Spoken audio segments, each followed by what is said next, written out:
গাড়ির ভিতরটা একটু দেখাই। গাড়ির ব্রেক এবং আপনার এক্সেলেটর যেটা সেটা এখানে ব্যবহার করা হয়েছে। এরপরে ড্রাইভারের জন্য কিন্তু 2টি ফ্যান এবং একটি মোবাইল স্ট্যান্ড রয়েছে।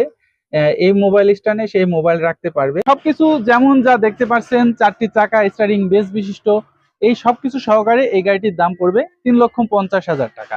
তো পর্যায়ক্রমে আমি আপনাদেরকে এখন গাড়িটি সম্পূর্ণ ঘুরিয়ে এবং গাড়ির মধ্যে কি কি আছে সবকিছু দেখাবো। এখানে কিন্তু একটা গ্লাস ব্যবহার করা হয়েছে এবং ভিতরে সম্পূর্ণ সুন্দর ডিজাইন রয়েছে। যদিও এখানে ভ্যাকসিন লাগানো হয় নাই, তার কারণ হচ্ছে এই গাড়িটি প্রশাসন অর্থাৎ আর্মির বড় ভাইরা নিবে। তারা যেভাবে বলেছে ঠিক সেভাবে এই গাড়িটি তৈরি করা হয়েছে। আপনি চাইলে এখানে ভ্যাকসিন লাগিয়ে নিতে পারেন, বাট আমরা লাগাইনি, তাদের প্রয়োজন নেই বিধায় আমরা কিন্তু ভ্যাকসিন লাগাইনি।